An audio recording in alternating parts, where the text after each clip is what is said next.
Long ago, in a world without clocks or maps, before steel or wheels, there was fire. Not made, but found. Thunderstorms would strike trees, and flames would rise from the wreckage. Wildfires would sweep across dry grasslands, hot and terrifying. Early humans must have watched from a distance, afraid at first, then curious. Fire was life and danger, all in one. It flickered like a creature, roaring when fed, dying when ignored. At some point, someone walked closer instead of turning away. Perhaps they touched the edge of the warmth and didn't burn. Maybe they noticed that the animals stayed away, scared of the light. Slowly, fire became not just a threat, but a question. How do you hold it?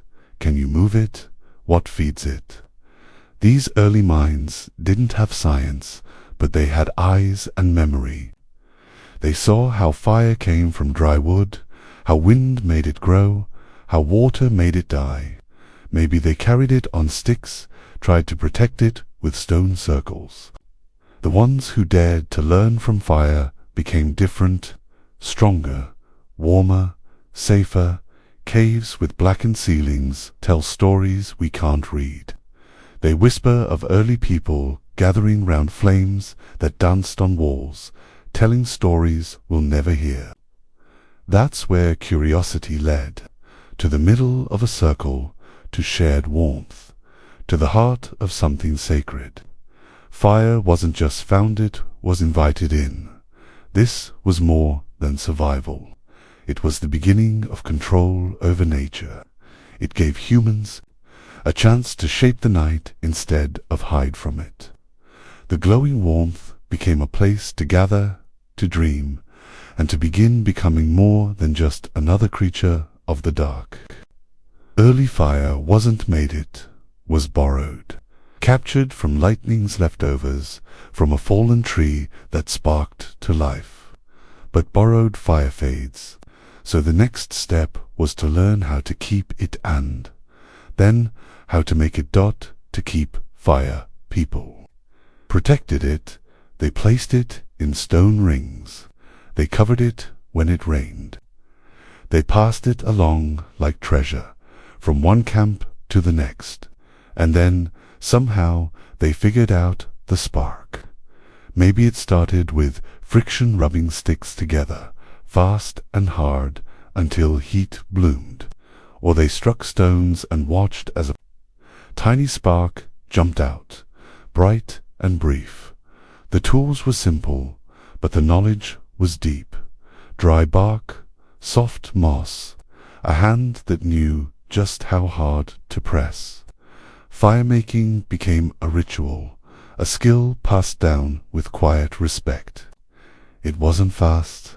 It wasn't easy, but it worked. Communities grew around the ability to create fire. Some people became keepers of it, responsible for the flame that never went out. Others learned how to make it from scratch, even in cold places. Even when the wind howled, fire was fed with care. Wood was chosen carefully. Some types burned bright.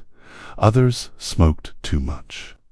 People learned how to stack logs, how to start small and build up. They learned the rhythm of breathing life into embers, the gentle whisper that turned red glow into gold flame, the spark and the breath, the wood and the ring. These were the tools of early engineers. Fire was their invention, not from nothing, but from everything around them, and once it could be made, not just found, everything began to change. How it changed daily life. Fire changed the day and the night. Before fire, night was a time of fear. Cold crept in. Darkness swallowed shapes. Predators prowled. But now flames danced. They pushed the shadows back, gave light to hands and faces. People could stay awake longer, sit together, feel the comfort of safety. With fire came warmth. Cold nights didn't bite as hard. Winter was less deadly. People could live in places where they once would have frozen. They could wrap their children in fur and hold them near the flames. Sleep became deeper. Dreams became possible. Fire gave us cooked food. That was a quiet revolution. Meat became easier to chew, safer to eat. Roots and plants softened. Bitter things turned sweet. Fire changed how we nourished ourselves and how we shared meals, that now food could be prepared, planned, preserved. Meals brought people together, sitting around a fire, eating from the same pot.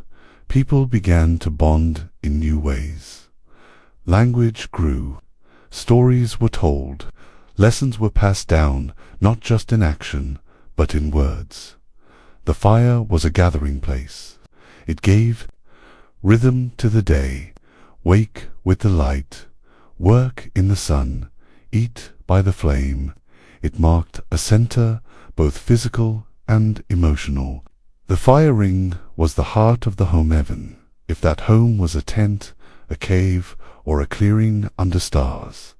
Fire also kept danger away. Animals feared it. The flicker and crackle made them hesitate.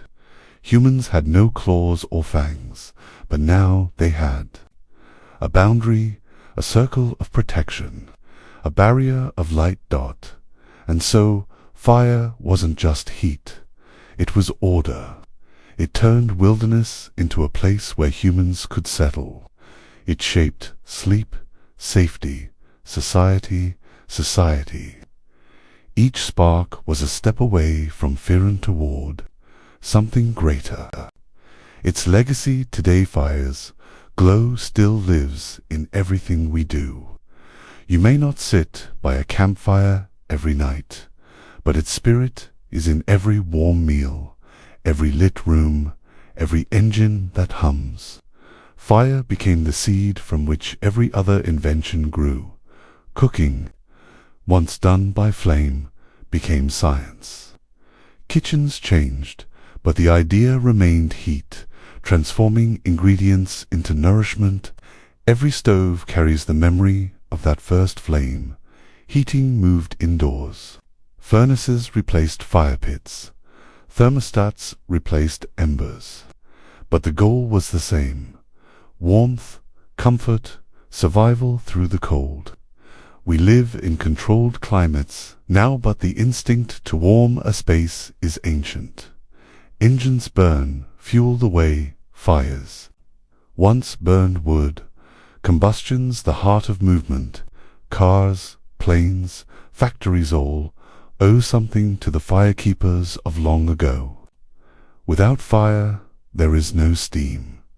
Without steam, no industry. Without industry, no modern life. Even electricity can trace its roots back to fire. The idea of harnessing energy, lighting the dark, and shaping the world that began with sparks and smoke, and beyond tools, fire lives in our rituals. Candles at ceremonies, bonfires on holidays, campfires on quiet nights. Fire speaks to something deep in us. It calms, it mesmerizes, it reminds us that we are more than survivors. We are creators. That even in the darkest place, light can be made. That warmth is not just comfort, but connection. So when we see a flame, whether on a birthday cake or in a fireplace, we see history.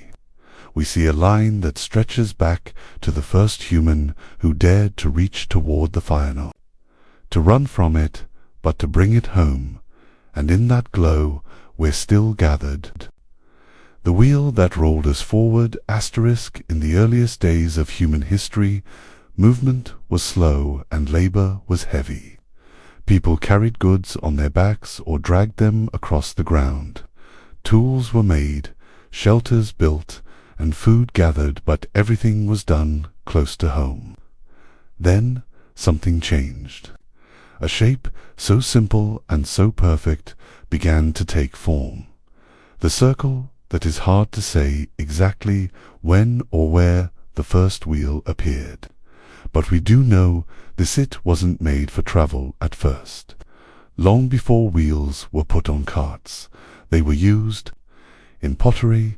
Ancient people living in Mesopotamia over 5,000 years ago shaped clay on round spinning plates.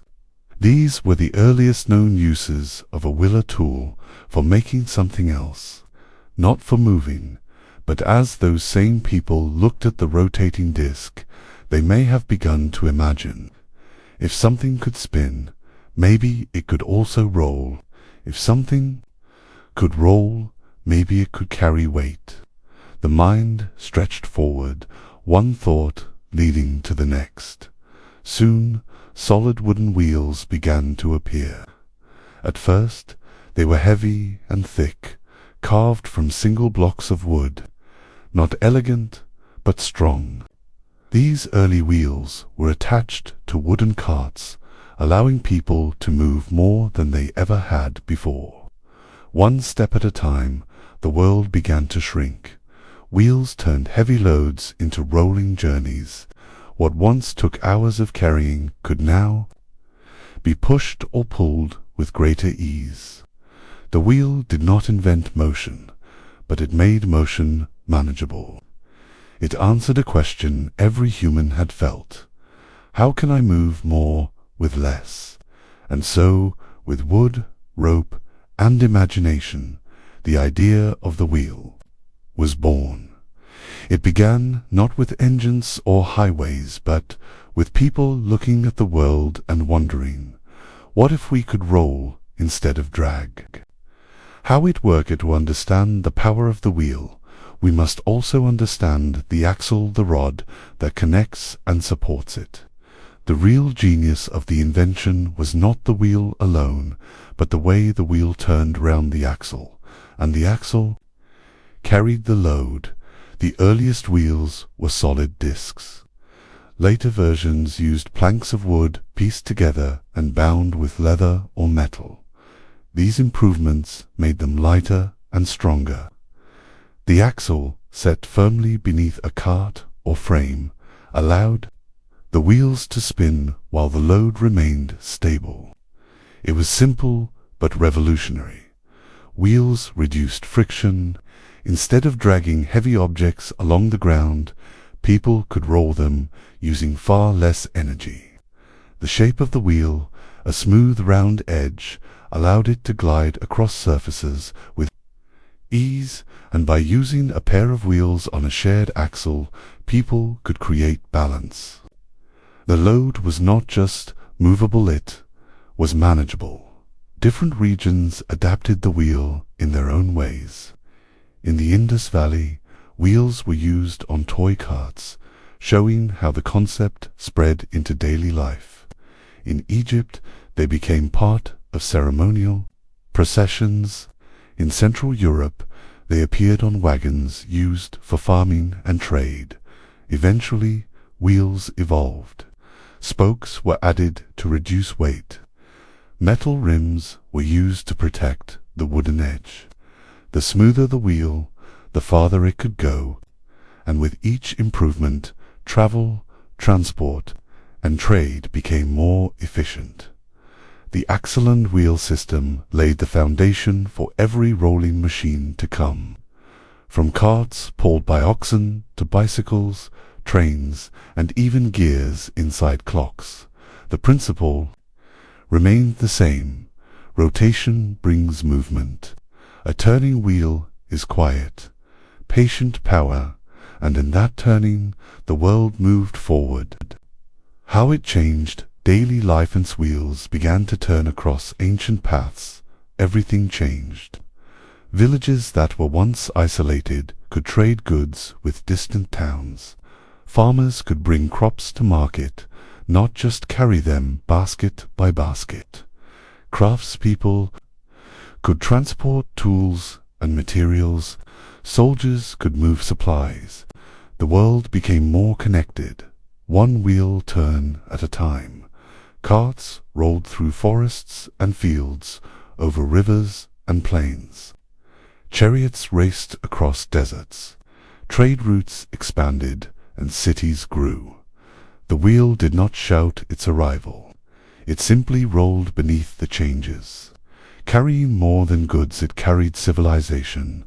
On farms, wheeled plows made planting easier. Harvests grew larger. Fewer hands were needed for the same amount of work. In cities, carts delivered food, water, and supplies. Streets became busy with movement controlled, coordinated, and constant. In times of peace, wheels brought comfort. In times of war, they brought advantage. Armies with chariots could strike fast and retreat quickly. Messengers on wagons could carry news across kingdoms. In both daily life and national power, the wheel was a silent force. Even in quiet moments, wheels made a difference. Children played with tiny wooden carts. Bakers delivered bread from the oven to the shop. Traders packed spices, fabrics, and metals for long journeys. And as they moved, so did ideas, stories, and cultures. The wheel changed how people thought about space and distance. What once seemed far became reachable. What once was isolated became known. Roads were built, maps were drawn, calendars were shaped by markets and travel. Life became more than what could be seen, it became what could be reached. And beneath it all, turning without fame or praise, was the wheel. Look around today, and the wheel is everywhere. It is beneath your car. It is part of your suitcase. It turns inside watches, machines, engines. The simple, round shape carries a legacy that spans thousands of years. Modern wheels are made of rubber, steel, or synthetic materials. They carry airplanes across runways. They roll robots across Mars. They help astronauts move equipment in space. The wheel has not only endured, has evolved on factories. Conveyor belts move goods on rotating rollers. In hospitals, wheelchairs bring mobility. In homes, vacuum cleaners glide across floors. We may not notice, but the wheel moves beneath our everyday routines. Wheels also live inside other inventions. Gears, which are circular and turn on axles, are at the heart of engines, clocks, and computers. The same principle that once pulled a cart now drives innovation. Circular motion creates power. Power creates change. The bicycle, once a toy for the few, became a tool for the many. It gave people independence, speed, and joy. The car, with its spinning wheels and roaring engine, reshaped cities and lifestyles. Trains rolled across continents. Planes lifted off from tarmacs. All these began with the idea that round things roll. Even in art and symbolism, the wheel remains. It appears in flags, monuments, and teachings. The wheel of time, the wheel of progress, the circle of life. The wheel didn't just carry things. It carried ideas, hopes, futures. From the potter's wheel to the rover's tracks, it has remained steady.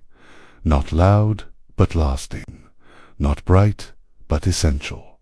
And perhaps that's why it endures, not because it demands attention, but because it quietly makes everything else possible.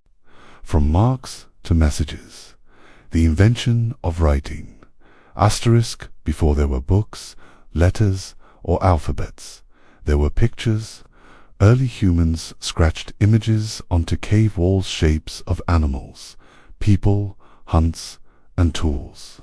These weren't words, but they were messages. A way to remember. A way to tell others This happened here. Over time, as people settled into villages and cities, simple pictures weren't enough. Life grew more complex. There were crops to track, trades to count, goods to exchange. Memory alone could not hold it all. So people began to carve marks that stood for more than just what they looked like. A symbol might mean grain, another 10 sheep, another a full jar. The marks carried meaning without speaking a sound. This shift, moving from pictures to symbols, was the beginning of writing. It didn't happen all at once, or in just one place. In Mesopotamia, the Sumerians began pressing wedge-shaped marks into soft clay tablets. This early script, known as cuneiform, was born around 3200 BCE. It began as simple accounting, but it grew into poetry, laws, and myths. In Egypt, writing bloomed in the form of hieroglyphs. These were beautiful symbols. Hands Isich, one representing a sound or idea. They adorned tombs, temples, and scrolls. Writing became a way not just to count, but to remember the dead, honor the gods, and tell stories for the future. Across the world, from the Indus Valley to China to Mesoamerica, humans reached 4 ways to turn thoughts into marks. Wherever life became too big to carry in one mind, writing appeared. First as necessity, then as art. The path from drawing to script was slow, but it moved steadily. And once people realized they could record more than numbers, once they could write down thoughts, dreams, prayers, the world began to speak across time. The earliest writing systems were both clever and careful. In Mesopotamia, scribes used a reed stylus to press marks into soft clay. Each wedge and line stood for a word or syllable. Once the message was complete, the tablet was dried in the sun or baked in a kiln. These small slabs of clay carried contracts, receipts, and poems. Cuneiform was one of the first true scripts, and it took years to learn. Egyptian hieroglyphs were more visual. They could be written in columns or rows, read left to right or right to left. Symbols could stand for sounds, like letters, ideas like pictures, or a mix of both. Skilled scribes painted them on papyrus, etched them into stone, or carved them into wood. The writing was beautiful and sacred, often reserved for religious texts and royal decrees. Other writing systems appeared with unique features. In China, early writing was found on turtle shells and bones used to predict the future. These oracle bones held characters that later evolved into the complex Chinese script still in use today. In Mesoamerica, the Maya created glyphs that combined images and syllables, carved into stone and painted on walls. Some scripts were phonetic, each symbol stood for a sound. Others were logographic, each symbol stood for a whole word. Some, like the Phoenician alphabet, began to simplify the system. Fewer symbols, more sounds, easier to learn. From Phoenician came Greek, from Greek came Latin, from Latin the letters you're reading now. The tools of writing were also diverse. Clay and stylus, ink and brush, chisel and stone. Each tool shaped the way writing looked and how it was used. Clay tablets were durable but heavy. Papyrus was light but fragile.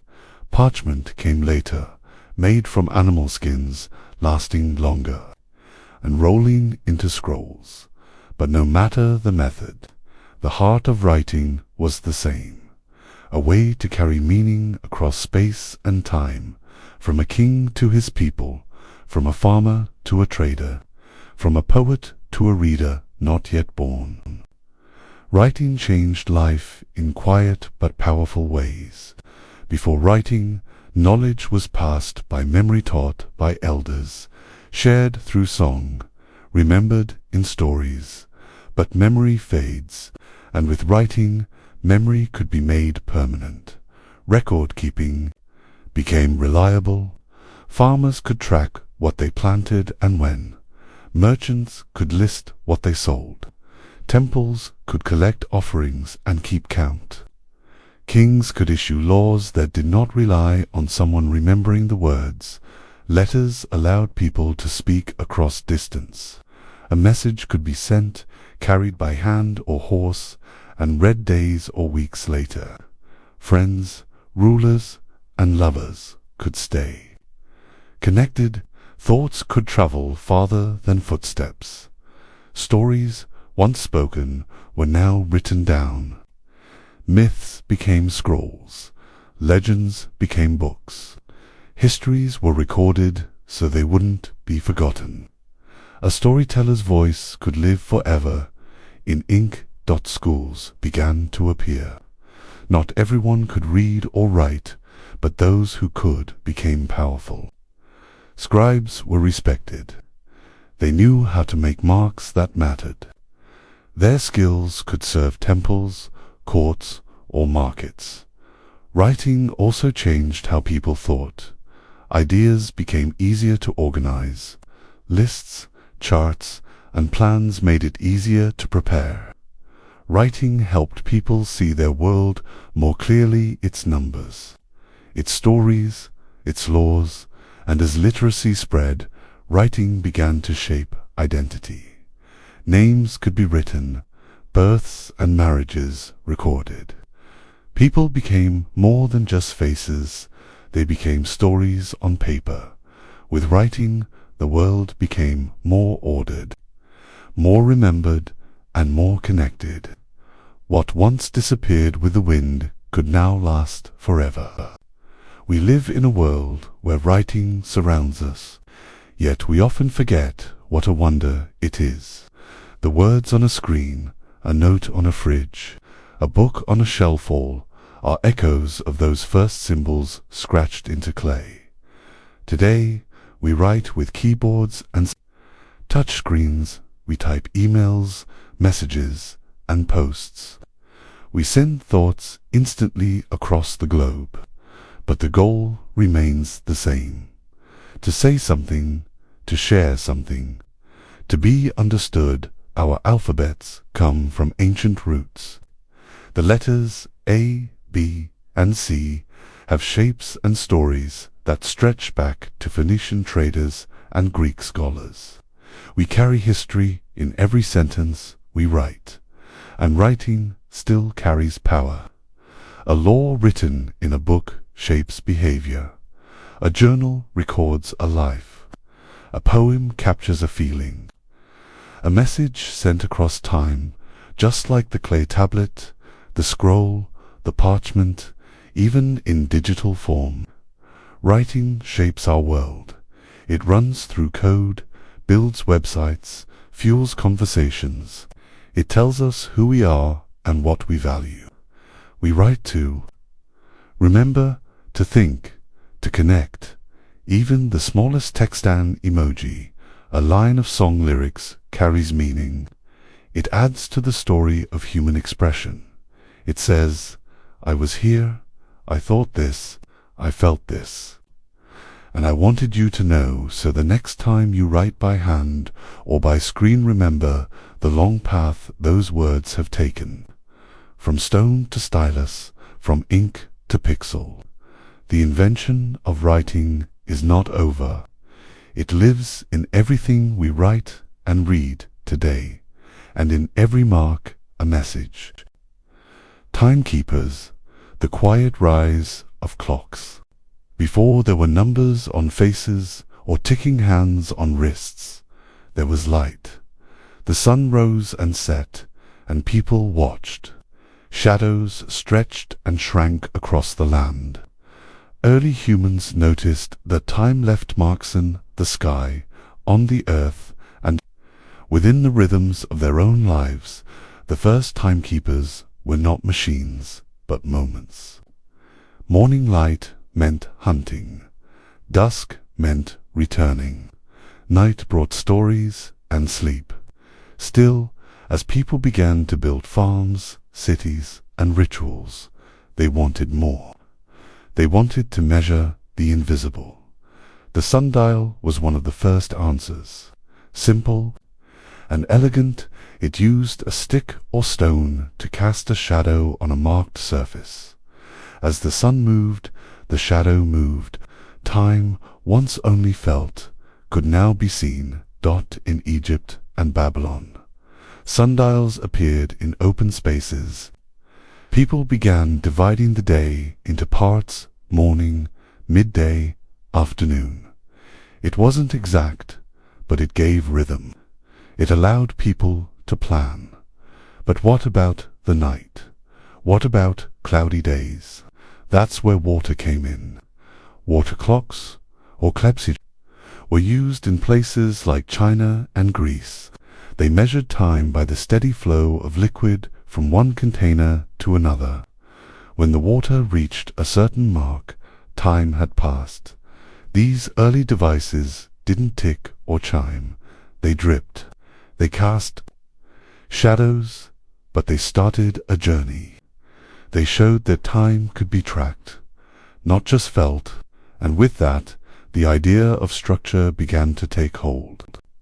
How it worked: the first mechanical clocks were born not from a desire to be precise, but from a need to be consistent. In medieval monasteries, monks needed to know when to pray day or night. Bells had to ring at regular intervals, and so, in the 13th century, the earliest mechanical clocks appeared in Europe. These early clocks used weights, gears, and a device called an instrument. The weights provided energy, slowly unwinding. The gears controlled movement. The clever piece of engineering released energy in small, regular bursts. This allowed the clock's hands to move in steady, measured steps. Unlike water or sunlight, mechanical clocks could work in darkness, in towers, in rain. They didn't rely on nature. They became a symbol of human control, of mastering the passage of time. Many of these clocks were large. Some were installed in church towers or town squares. They had no faces, only bells. People knew the hour not by looking, but by listening. Over time, clockmakers refined their craft. They added dials and hands. They made smaller models for homes, and later for pockets. Spring-driven clocks replaced weights, making timekeeping more portable. Pendulums were introduced in the 17th century, greatly improving accuracy. Each advancement brought us closer to the precise ticking we now take for granted. The once invisible force of time had become something people could hear, see, and hold. How it changed daily life. Clocks changed more than just how people told time. They changed how people lived. Before clocks, time was flexible. You worked until the sun dipped, rested when it rose, and moved through your day with nature's pace. But clocks divided time into slices, hours, minutes, seconds. Suddenly, there was a time to wake, a time to work, a time to eat. Bells rang in towns and cities, marking the hour. People began organizing their lives around those sounds. Markets opened and closed by the clock. Prayers were timed. Schools had schedules. Time became shared, external, structured. Factories brought this to a new level. In the industrial age, workers punched in and out. Trains left precisely. Cities synced their clocks. Time wasn't just personnel, it was public. It governed labor, movement, and rest. Even leisure changed. Clocks allowed people to set aside time for reading, walking, or conversation. Appointments became possible. So did deadlines. In homes, wall clocks became common. Pocket watches were signs of status. Timekeeping became part of identity.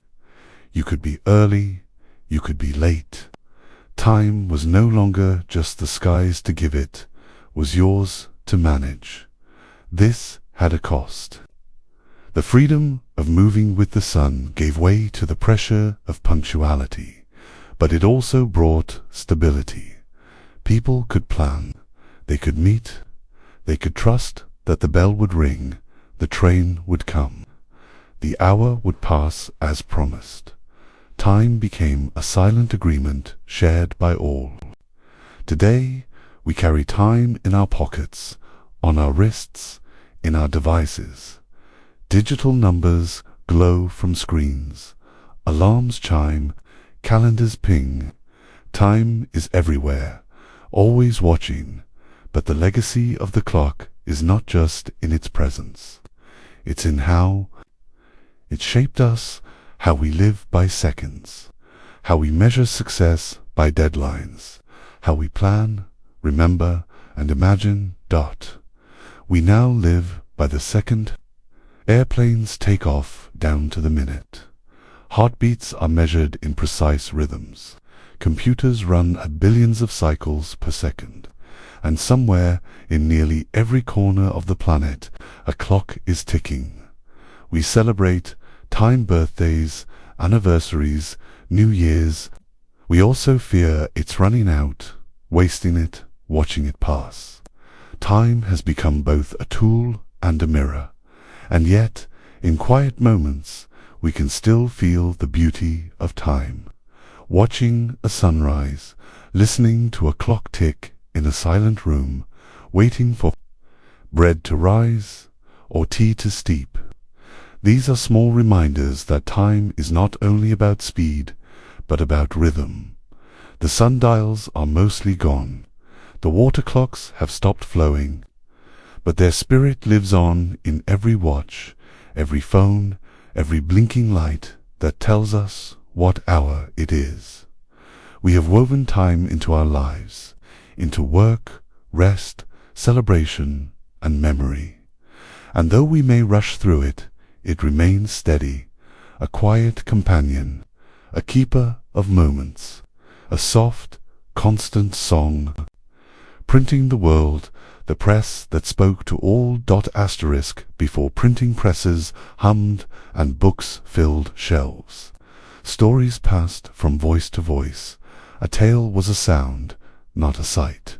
If something needed to be remembered, it was memorized.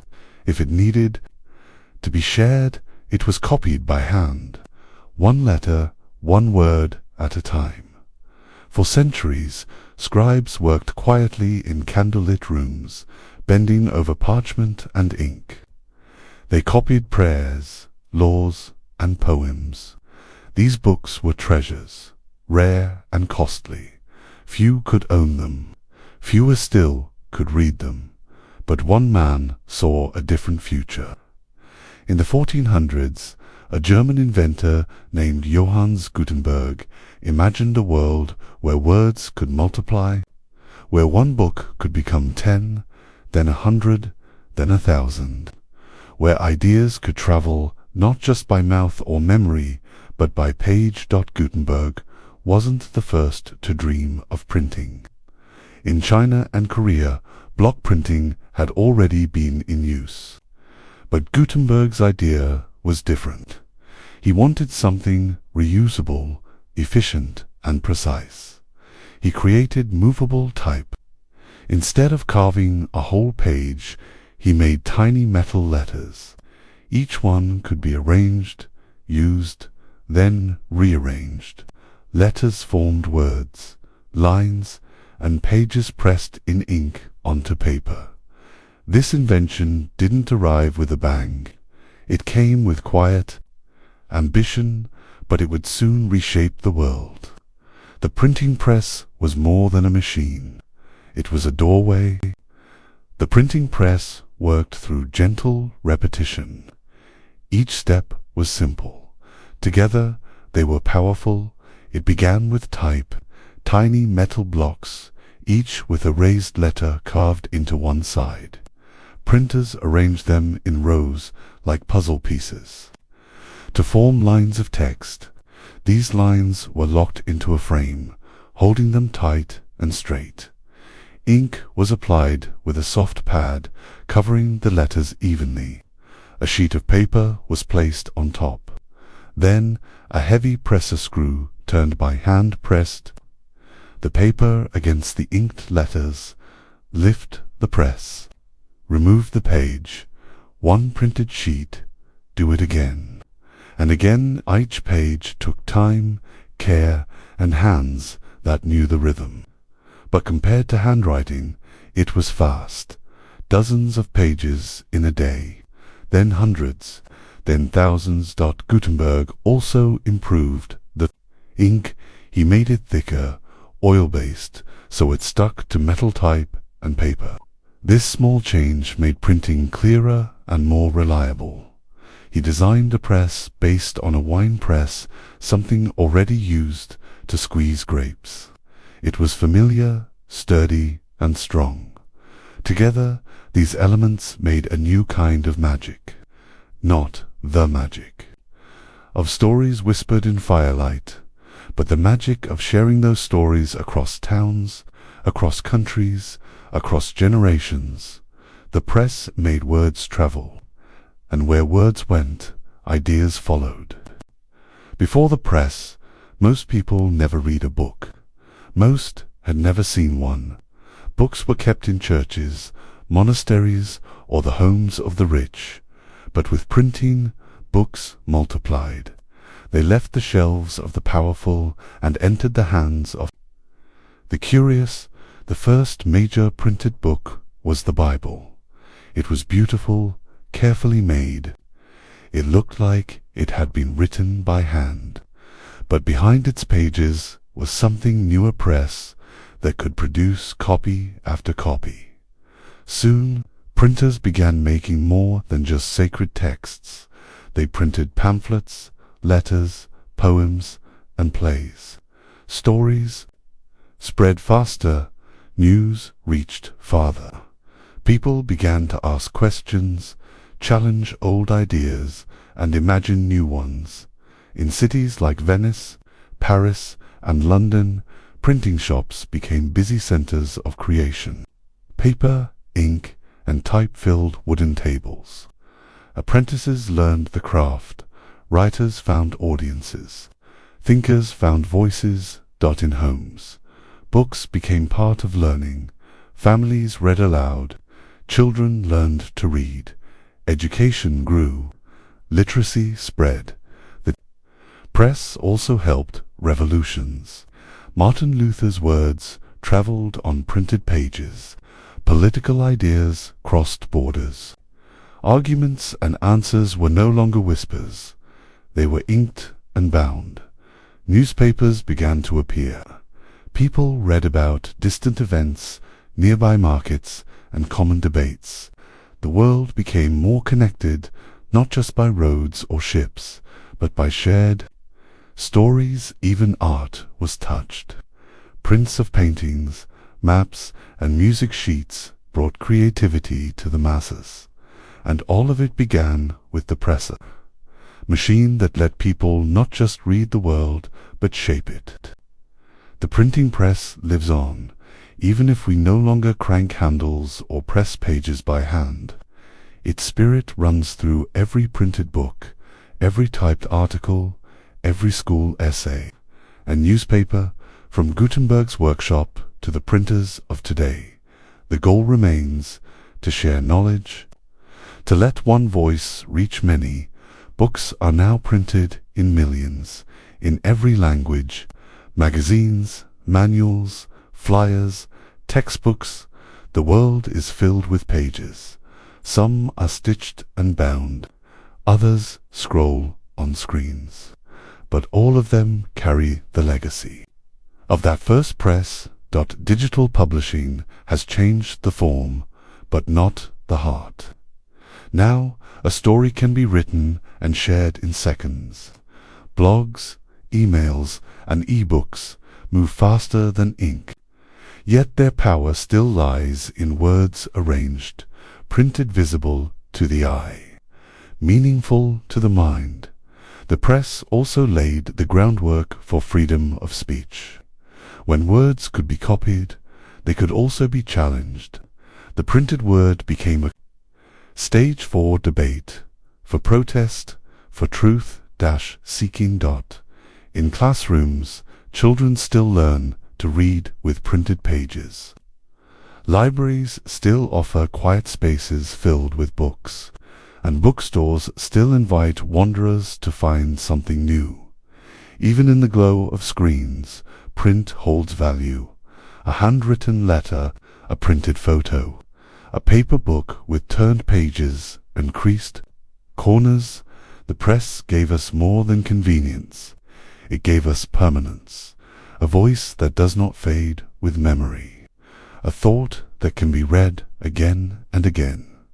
So when you hold a book, remember you are holding a moment of history, a dream made real by type, ink, and the quiet turn of a press that once spoke to Aland still does. Lighting the night, the magic of electricity. Asterisk, long before the world lit up with wires and glowing bulbs, electricity was a silent force, hidden and mysterious. People first noticed its presence in nature. They watched lightning tear across the sky during storms, its white-hot streaks lighting the clouds with a flash of power that shook the air. The loud boom of thunder and the fearsome crack of light fascinated and frightened early humans. Electricity was awe-inspiring but untouchable. Even without understanding it, ancient people sensed something strange when they rubbed objects together. In Greece, amber, known as electron, would attract bits of straw when rubbed with fur. They didn't know it then, but they were witnessing static electricity. This early observation planted a seed of curiosity that would take thousands of years to grow. For centuries, electricity remained a puzzle.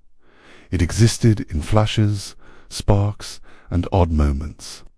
In the 1600s, scientists started studying it more closely. Otto von Guericke built one of the first machines to produce static electricity by rotating a sulfur globe. Stephen Gray and Peter van Mastenbroek discovered that electricity could be transmitted through wires and stored in jars, the famous Leyden jar, which could release a shock. Then came Benjamin Franklin in the 1700s with his iconic kite experiment. Flying a kite into a thunderstorm, he proved that lightning was a form of electricity. It was a bold, dangerous idea, and it helped people realize that this mysterious force in the sky might be the same as the small sparks made on Earth. What once lived in myth and mystery began to take shape as something real, something that could be understood, something that could be used. Electricity is the movement of electrons, tiny, invisible particles that orbit atoms. When electrons move in a steady flow, they create electric current. This current, guided through wires and circuits, becomes the force behind the light in your lamp, the sound from your speaker, and the charge in your phone. In the early 1800s, an Italian scientist named Alessandro Volta created the first real battery, the voltaic pile. He stacked layers of copper and zinc with pieces of cloth soaked in salt water. This simple but brilliant device produced a steady flow of electricity. Volta showed that electricity didn't just come from lightning, it could be generated soon. after Michael Faraday discovered electromagnetic induction. He showed that moving a magnet through a coil of wire could produce an electric current. His work led to the invention of generators machines that could produce electricity on a much larger scale by using motion to create current. Then came the electric light. While many inventors played with early versions, it was Thomas Edison's incandescent light bulb in 1879 that brought electric lighting into homes and cities. His bulb used a thin wire filament that glowed when electricity flowed through it, all safely enclosed in a glass bulb to prevent it from burning out quickly. Edison didn't stop at the bulb. He also created a complete electrical system: power, plants, wiring, meters, and switches. He knew that the bulb alone wouldn't change the world, but an entire network could. Nikola Tesla, a brilliant rival to Edison, worked on alternating current AC systems that allowed electricity to travel over long distances. While Edison favored direct current DC, Tesla's AC system proved more efficient for powering cities and towns. Their battle, known as the War of Currents, helped shape the infrastructure of modern power grids. Soon, electric lines stretched across cities, light bulbs blinked to life in shops and homes, machines hummed quietly. The flow of electricity had begun to shape the modern world. Electricity didn't just change how things worked, it changed how people lived.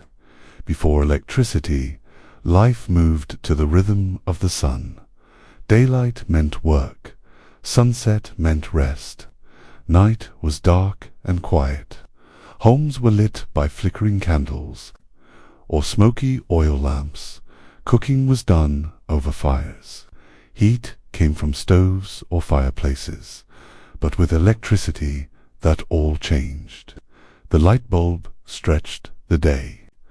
People could read long after sunset, work later into the evening, and feel safer walking down newly lit streets. Children could do their homework under clear, steady light. Families gathered around electric lamps, not FIRELIGHT, on the kitchen.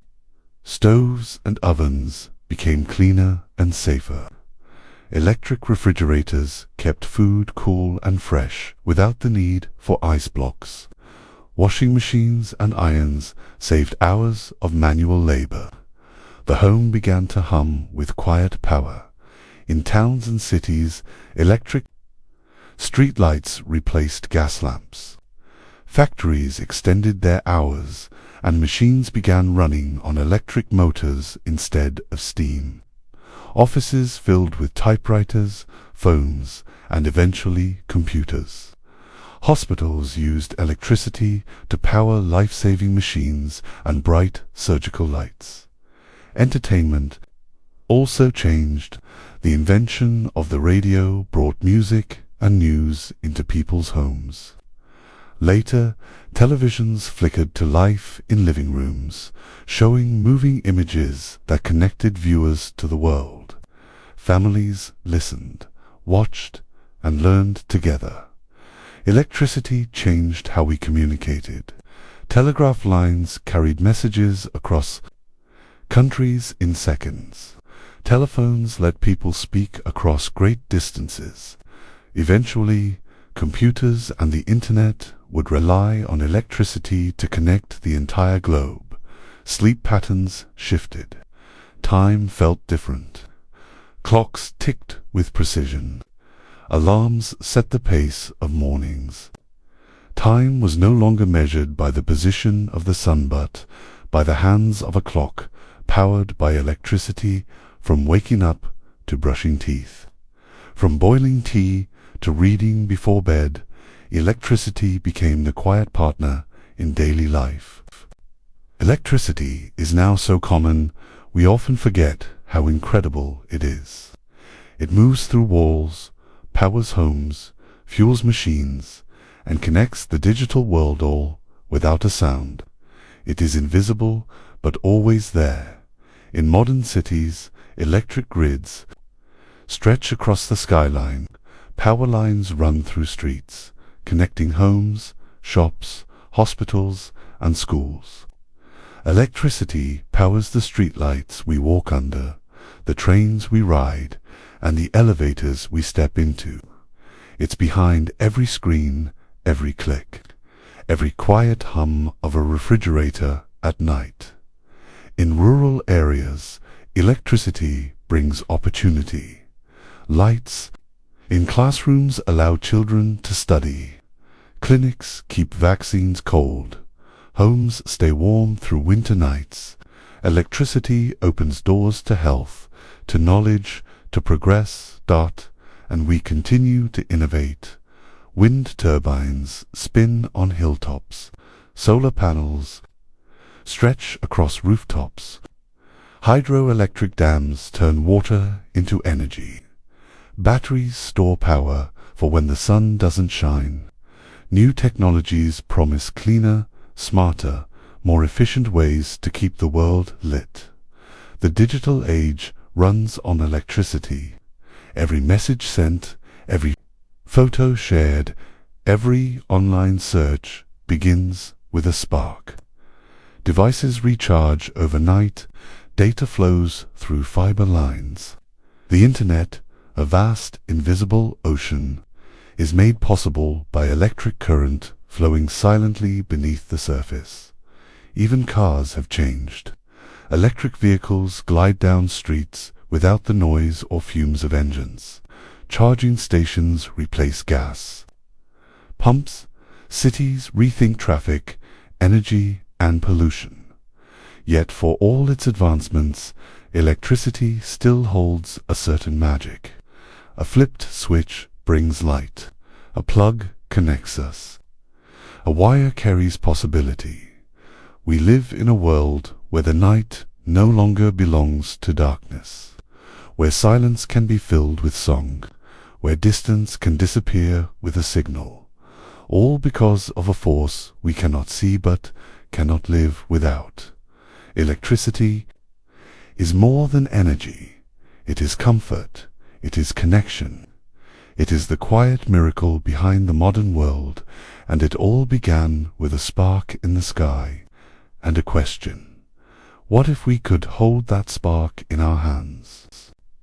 The birth of the coffee machine, long before coffee machines hummed on kitchen counters or espresso steamed behind cafe counters.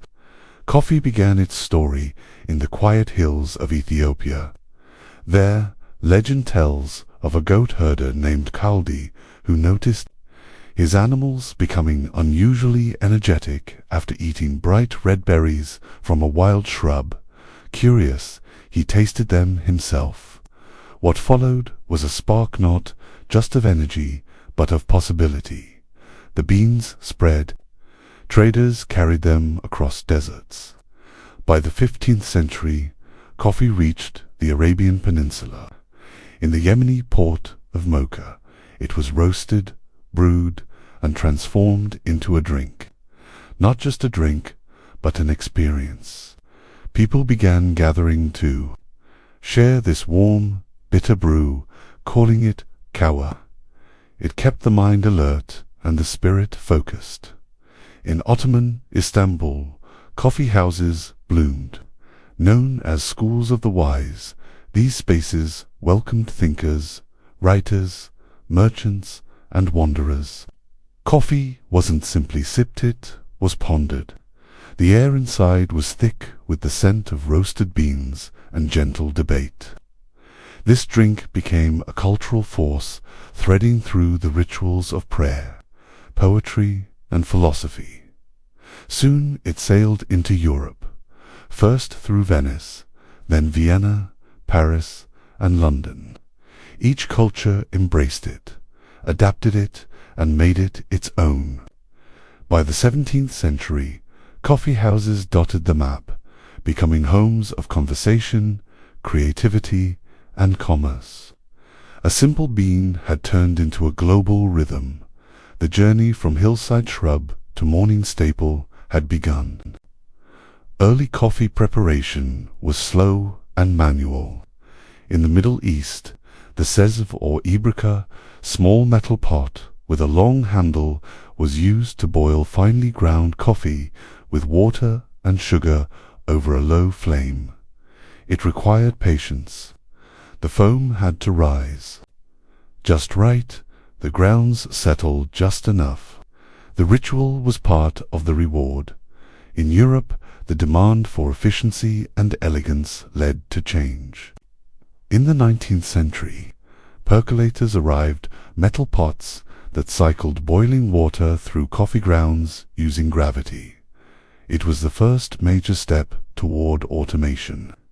The process was mesmerizing. A bubbling sound, the scent rising. The promise of comfort with each gurgle. Then came the espresso machine. In Italy, during the early 20th century, inventors like Luigi Bezzera and Desiderio Pavoni introduced machines that forced hot water through compacted coffee grounds using steam pressure. It was fast, it was strong, it was different.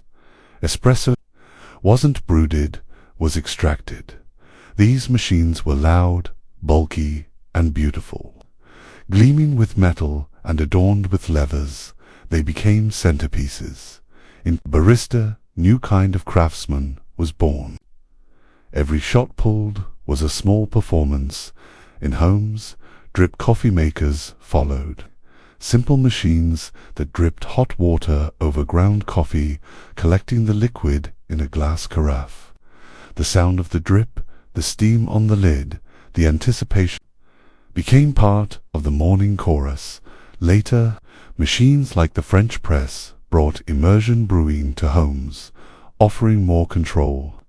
And eventually, pod-based systems like the Keurig appeared, fast, clean, convenient. A button, a hum, a cup. Machines evolved, but the purpose remained the same: to bring warmth and focus into the day. Coffee reshaped mornings. It became the first thing people reached for. A pause before movement, a warm breath before the rush. In homes, brewing coffee meant the day had begun. It was a moment of quiet before the noise of the world stepped in. In offices, coffee breaks were born not just to sip, but to reset. The machine in the corner became a gathering point. Co-workers spoke not just of tasks, but of thoughts. Mugs in hand, ideas felt easier to share. Work felt more human. Emerged not just as places to drink, but places to be. People met for first dates and last goodbyes. Writers filled notebooks. Artists watched the world pass. Friends caught up over steaming cups. The smell of roasted beans and the clinking of ceramic cups became the backdrop of daily life. Coffee machines made it possible to carry this ritual into any space. Home kitchens turned into personal. Airports, libraries, bookstores all became spaces where coffee made people feel grounded. Even the sounds became familiar. The soft drip of a pot, the hiss of steam, the click of a switch. They became signs of comfort, of routine, of something known. The coffee machine wasn't just a tool. It was an invitation to slow down, to focus, to connect. Over time, it helped shape a culture of thoughtfulness. It turned caffeine into conversation, and with each new generation, it brewed new meaning. Today, coffee machines come in every shape and form. From sleek, stainless steel espresso makers to single-serve pod devices. From classic stovetop mocha pots to app-controlled smart brewers. Each one reflects a different pace, a different preference, but the same purpose. Espresso bars line city streets, offering lattes, cappuccinos, and macchiatos with ease. Drive-through windows hand out cups to commuters. In homes, high-end machines promise cafe-quality drinks at the touch of a button. The coffee corner is no longer a luxury, it's a lifestyle. At the same time, there's a return to tradition. Many now grind their own beans, measure their water, and pour slowly. The rise of manual brewing like pour-over, AeroPress, or a desire to reconnect with the process, to make the moment matter. The coffee machine, whether basic or advanced, remains a silent companion. It marks transitions, waking, working, reflecting. It waits patiently on countertops, ready for another brew. And in that cup lies more than caffeine. It holds habit, it holds comfort, it holds history. Around the world, coffee is made and shared in countless ways. But the feeling is often the same, a small ritual of warmth and clarity. And behind that feeling is a machine whirring, dripping, steaming, not just making coffee, but making space for the day to begin. The coffee machine reminds us, even in the fast pace of modern life, there is still time for a pause, for warmth, for stillness, and all of it begins with the press of a button. Sound that traveled, the invention of radio. Asterisk, before sound traveled through wires, before phones rang and televisions spoke, there was a dream of voices leaping across the sky, of music floating through the air, of stories carried by invisible winds. It began not with microphones or microphones, but with curiosity. How could something so intangible sound move without strings to guide it? In the late 1800s, the idea that sound could be transmitted through the air wasn't just bold, it was almost magical. Scientists had only recently begun to understand that electricity and magnetism could travel in waves, much like light. James Clerk Maxwell predicted the existence of these invisible waves, electromagnetic waves that could move across space. Then came Heinrich Hertz, who proved Maxwell right. In a quiet lab, he created and detected these waves, watching sparks jump across gaps, not through wires but through air. His work was short-lived, but the door had opened. What if these waves could carry messages? Enter Guglielmo Marconi, an Italian inventor driven by a singular idea that communication didn't have to be confined by cables. In the 1890s, he built a wireless telegraph that could send Morse code over short distances. But Marconi wasn't interested in small victories. He wanted to cross oceans. By 1901, he did. A radio signal, just 3 dots for the letter S, was transmitted from England to Newfoundland.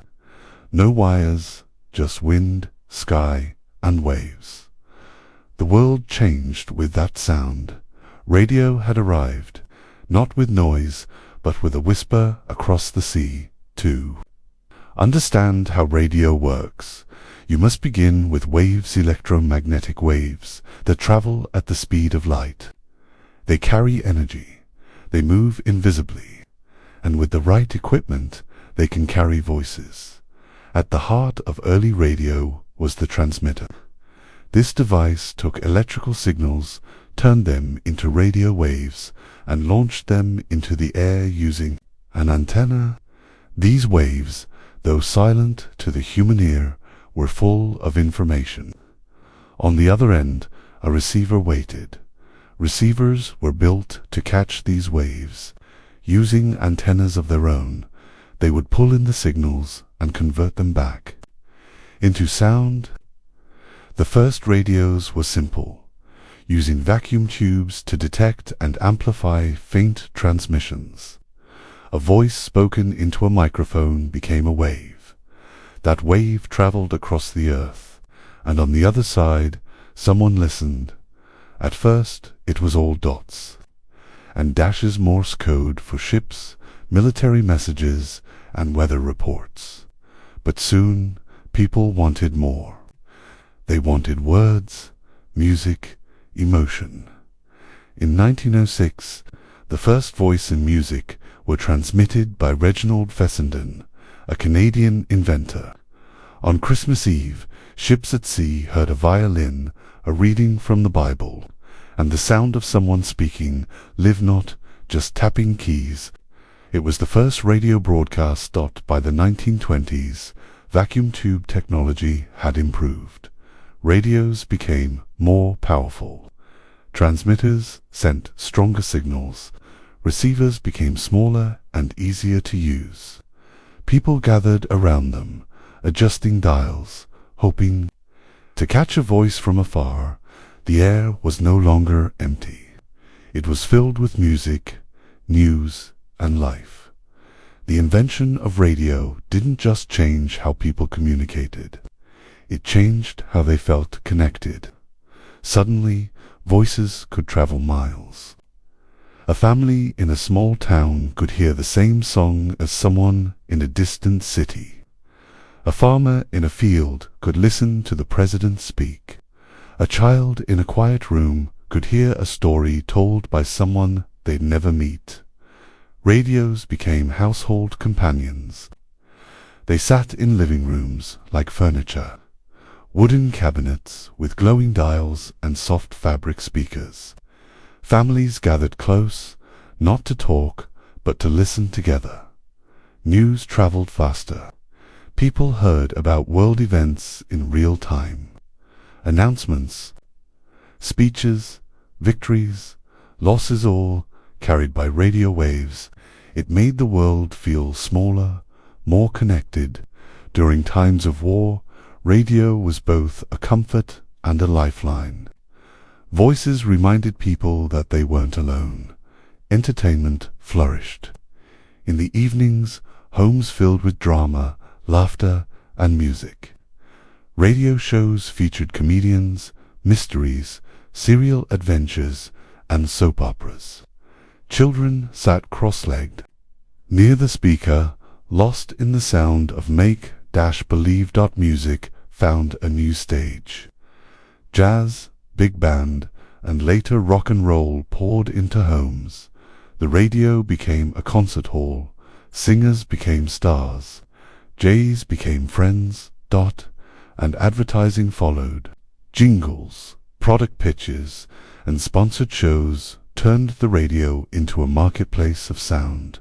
It shaped culture. It shaped habits. Even in cars, radio transformed travel. Long drives were no longer quiet. Music followed you. News found you.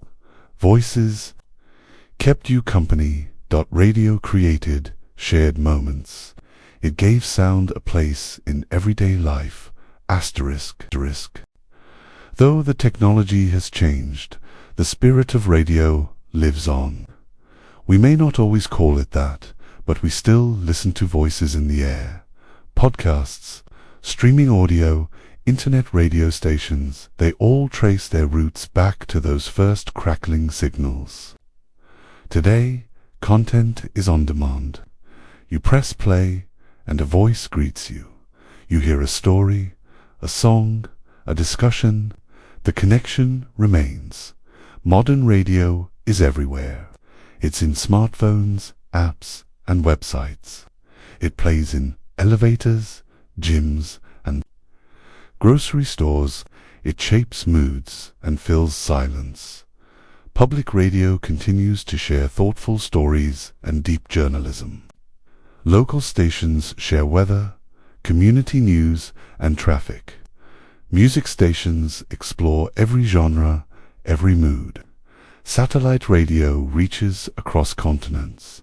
Emergency broadcasts still rely on radio when power fails, when cell towers fall silent.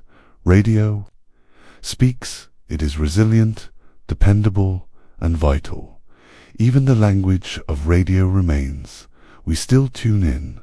We still listen live. We still say on the air.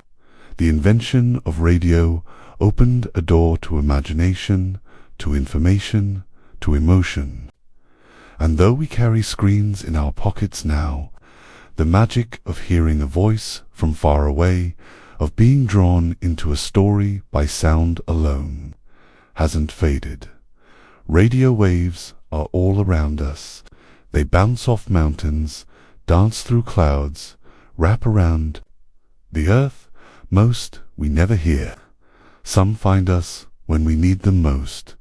A whisper across space, a sound that traveled. That's the gift of radio. Bringing the world home, the story of television asterisk, before the screen lit up in living rooms.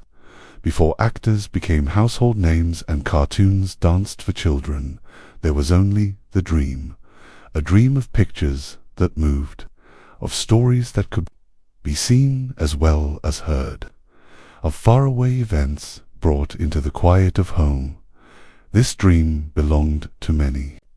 In the late 1800s, as electricity and radio began shaping modern life, inventors turned their eyes to something even more ambitious, capturing images and sending them through the air.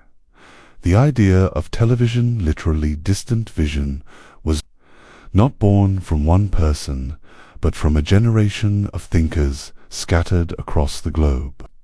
Some experimented with mechanical spinning discs that could scan images line by line. Others explored the photoelectric effect, hoping light could be turned into signals. One of the earliest breakthroughs came from Paul Nipke, a German student who, in 1884, proposed a rotating disc that could dissect an image into lines. His Nipkow disc would later inspire television pioneers. Then came John Logie Baird in Scotland. In the 1920s, he built a working television using spinning discs, neon lamps, and photoelectric cells. In a London laboratory, he showed moving faces flickering on a tiny screener, ghostly image, but a beginning. Across the ocean, American inventor Philo Farnsworth worked on something more modern, electronic television. At just 14, he sketched ideas for a system that could scan, transmit, and project images using an electron beam. By the 1930s, he had proven it could work. The dream was becoming real. Shadows turned into shapes. Motion found a home in light. Television begins with a simple concept, turning pictures into signals, and then back into pictures again. First, a camera captures an image. In early televisions, this was done with a scanning method, line by line, like reading a page. Light from the scene hit a sensitive surface, which converted it into electrical signals. These signals carried the brightness and contrast of every part of the image. Next, the signals were transmitted through cables or through the air as radio waves. At the receiving end, the television set picked up the signals and decoded them. Inside the television, a special tube called a cathode ray tube, CRT, brought the image to life. It used a beam of electrons to scan across a glass screen coated with phosphor. As the beam hit different spots, the screen glowed. Fast scanning and persistence of vision made the image appear whole. Sound was sent alongside the picture, synchronized carefully. Viewers not only saw the movement, they heard it. Later, color was added. Engineers developed ways to split signals into red, green, and blue components. When combined on screen, they created a full spectrum. Color made television feel more alive. As technology advanced, televisions grew sharper, brighter, and smaller. The bulky CRTs gave way to flat screens, plasma, LCD, LED, LED, and old. Each new step made the images clearer, but the wonder remained. The same, light painting stories. From signals in the air to shapes on a screen, television made the invisible visible. Television didn't just entertain. It transformed how people lived, thought, and felt. In homes across the world, the television became a centerpiece. Families arranged furniture around it. Children sat cross-legged on floors. Evenings revolved around shows. It was no longer just a house. It was a place of gathering. Television brought the outside world in. People watched news unfold in real time. They saw leaders speak, wars erupt, astronauts float in space. They witnessed history not through description, but through sight. Entertainment became shared. Shows aired at set times, and neighbors would talk about episodes the next day. There were favorite actors, beloved characters, and unforgettable moments. Laughter echoed, tears were shared, memories were made. Television also educated. Documentaries explored the oceans, the stars, and ancient ruins. Children learned letters, numbers, and songs. It was a classroom for all ages. Culture shifted. Fashion. Trends came from favorite characters. Slang spread through sitcoms. Social issues once quiet entered living rooms through powerful storytelling. Television didn't just reflect the world, it shaped it. Even advertising changed. Brands told stories. Commercials became part of the rhythm. The jingle from one show stayed in minds long after the screen dimmed. The schedule of the day bent to the screen's glow. Families hurried dinner to catch a favorite program. The sound of a theme song meant it was time to pause, gather, and watch. Television created rituals, quiet ones, powerful ones. A screen flickered, a room stilled, and the world came closer. Television's form has changed, but its spirit remains. Today, screens are everywhere. On walls, in hands, in pockets. People stream shows at their own pace. The schedule is theirs to choose, but the heart of the experience is the same. Connection through story. Smart TVs connect to the internet, offering endless libraries of content. Streaming services provide shows, movies, documentaries ready to watch anytime. Binge watching has replaced waiting. On demand has replaced countdown clocks, yet live television still holds power. Major events, sports, and news broadcasts still gather millions. In moments of joy or crisis, people still turn to the screen, and the television itself has become a window. High definition, 4K, even 8K screens show the world in astonishing clarity. With surround sound and smart controls, the experience is deeper, more immersive. Children now watch on tablets. Families gather less often around a single screen, but they still share moments. And the glow of a story still fills the air. Television paved the way for visual media movies, video games, digital art, and virtual reality. Its techniques, pacing, and storytelling style influence content across platforms. It also gave rise to new forms: reality TV, game shows, global competitions. It created stars. It launched careers. It reflected societies and challenged norms.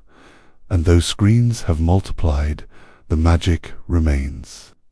The moment the picture begins, the room quiets. Eyes focus. Imagination stirs. Television gave us more than entertainment. It gave us a shared language of images, a common space to witness, feel, and understand. From flickering black and white to vibrant high definition, it remains a part of daily life. The story of television is not just about the device, it's about the moments it created, the memories it holds, and the stories it brought home. It is light, sound, and motion all woven into a quiet companion in the corner of the room. From wires to waves, the Internet's soft arrival. Long before the Internet became the fabric of modern life, before the pings, the taps, the scrolling, there was only the idea that computers, like minds, could talk to one another, not just to compute, but to connect. In the 1960s, the world was divided by distance and suspicion. Cold War tensions ran high. Amid this, the United States Department of Defense sought a new way to protect communication. If one part of the country were attacked, how would the others respond? A system was needed, not centralized, not fragile but distributed, a network of resilience. From this vision, ARPANET was born, a project of the Advanced Research Projects Agency. It sought to link computers across universities and labs. On October 29, 1969, the first message was sent from UCLA to Stanford. It was meant to say, "Log in." But the system crashed after the first two letters. Still, it worked. Low had traveled. It was quiet, experimental, and revolutionary. In the years that followed, more universities joined. Protocols were written to let different machines understand one another. Emails were born. Files were shared. Scientists and students felt something new: connection without boundaries. By the 1980s, networks expanded beyond labs. Personal computers entered homes, and the idea grew. What if every person could be part of this invisible web? What began as a military safeguard had become a whisper of global possibility.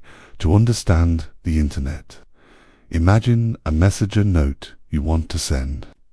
In this digital world, your message doesn't travel whole. It is broken into small packets, like pieces of a puzzle. Each packet knows where it's going and how to reassemble itself when it gets there. These packets travel through a vast system of wires, satellites, fiber optic cables, and wireless signals. They hop from router to router like stepping stones across a river. The path isn't always direct, but the destination is always reached. This system relies on protocols, rules for communication. TCP/IP, the core of the Internet, ensures that packets are sent, received, and reassembled correctly. One handles the transport, the other ensures the address. Each computer, each device, is assigned a unique identifier, IP address. It's like a digital home, letting the network know where to deliver information. Web browsers use domain names instead, easy words like example.com, which are translated by DNS servers into those numerical IP addresses. It's a map that helps your request find its way. Underneath it all is a quiet pulse-electric signals moving through cables, light bouncing through glass fibers, and now radio waves streaming through the air. Wi-Fi, cellular networks, and satellites help extend the reach, allowing people to connect wirelessly across cities, countries, and oceans. It's invisible, it's constant, and it's everywhere. The Internet doesn't sit in one place.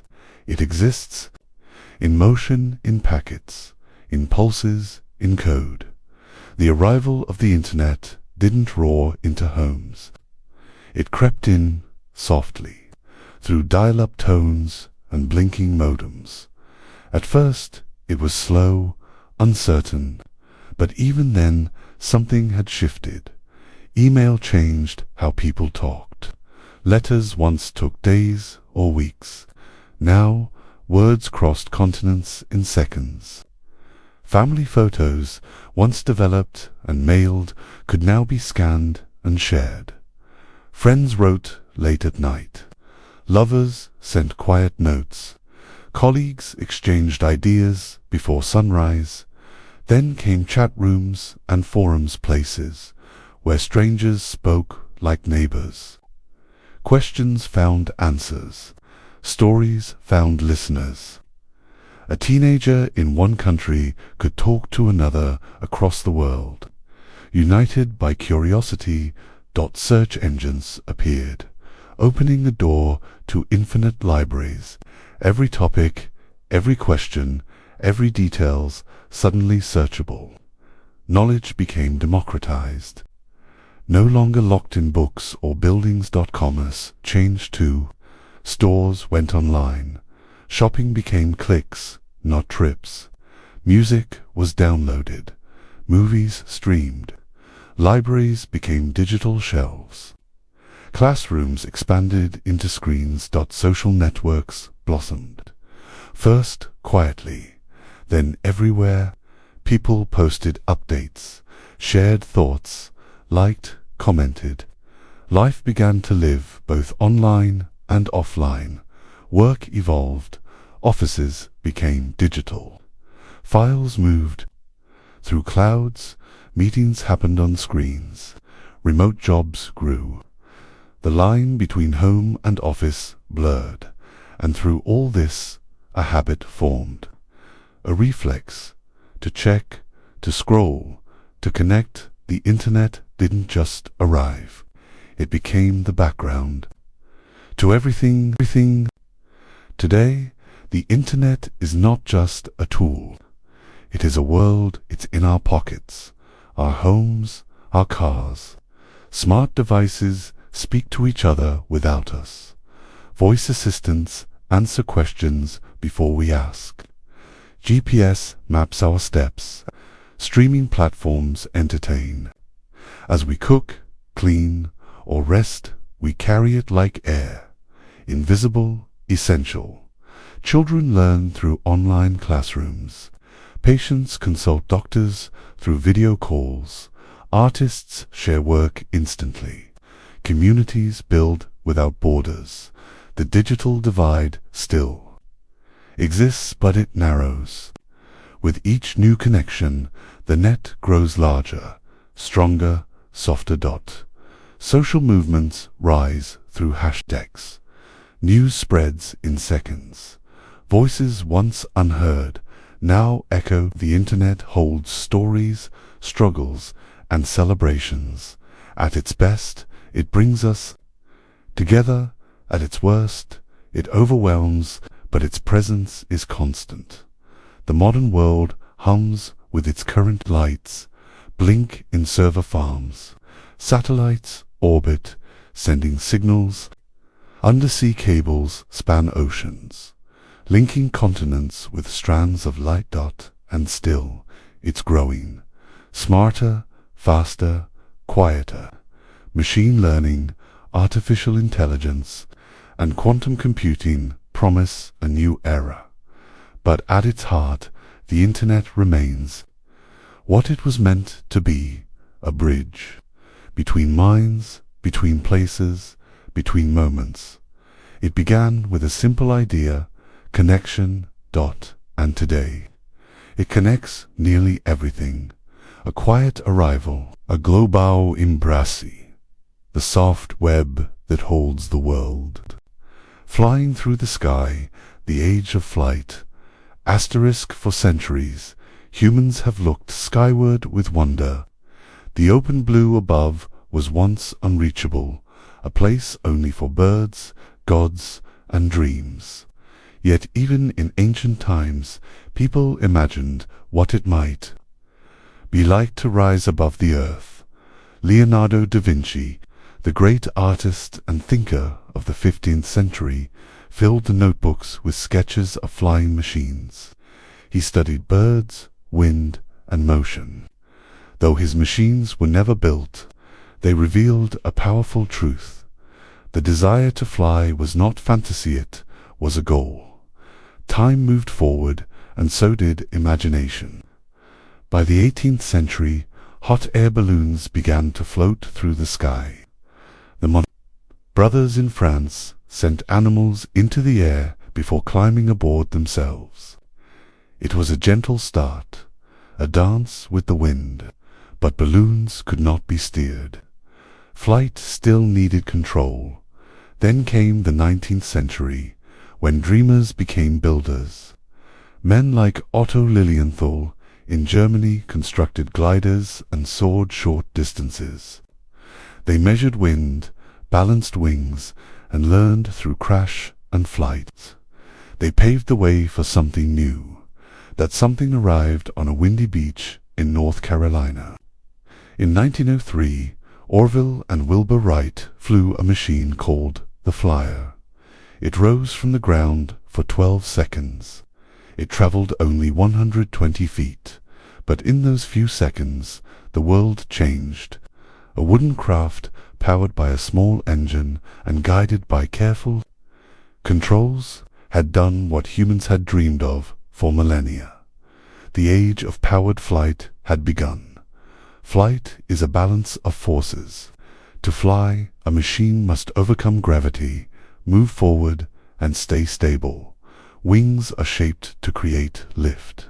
Their curved tops and flatter bottoms make air move faster over the top than underneath. This difference in speed creates lower pressure above the wings, gently lifting the aircraft into the sky. Engines create thrust, the forward force that pulls the aircraft through the air. Early planes used propellers powered by gasoline engines. The spinning blades pushed air backward, which pushed the plane forward. As the plane moved forward, air flowed over the wings. Lift increased, and slowly the machine left the ground. Controlling flight required more than lift and thrust. The Wright brothers understood that a successful aircraft must turn, climb, and descend on command. Their Flyer used 3 control surfaces, elevators to move up and down, a rudder to turn left or right, and wing warping to tilt. Later designs improved, this with ailerons flaps on the wings that controlled roll. Together, these surfaces gave pilots full command over their flight. As technology advanced, airplanes grew larger, faster, and more reliable. Metal replaced wood. Enclosed cabins protected passengers from wind and cold. Engines became more powerful. And in the mid-20th century, a new kind of engine changed everything. The jet engines work differently. They suck in air, compress it, mix it with fuel, and ignite it. The explosion pushes hot gases out the back, creating powerful thrust. Jets allowed planes to fly faster and higher than ever before. Whether with spinning propellers or roaring jets, the principle remained the same: wings to lift, engines to push, and controls to guide. Aeroplanes shrank the world. Before flight, crossing oceans meant weeks at sea. Traveling across a continent required days on trains. Airplanes made it possible to visit distant places in hours. They connected cities, countries, and cultures. Air travel turned once rare journeys into routine trips. Families reunited across continents. Business people met face to face across oceans. Students studied abroad. Tourists explored landmarks that had once seemed unreachable. cargo planes carried goods quickly. Fresh flowers from one country arrived. In markets across the globe the next day, medical supplies flew into disaster zones. Packages reached homes with speed that once seemed impossible. Mail took flight to airmail, sped letters and documents around the world. Communications became faster and more reliable, and airplanes served more than travel. They played roles in emergencies, airlifting people from danger and delivering food during famine. During wars, planes became tools of defense and surveillance. The presence of flight became part of the rhythm of life. Airports buzzed with activity. The sound of engines marked departures and arrivals. Children pressed faces to windows to watch jets climb into the clouds. Even culture was shaped by flight. Movies featured brave pilots and daring rescues. Aviation, museums preserved old aircraft. Pilots became heroes. Astronauts trained first as aviators carried the legacy into space. Flight turned vast distances into reachable places. It gave people the power to move with freedom and speed.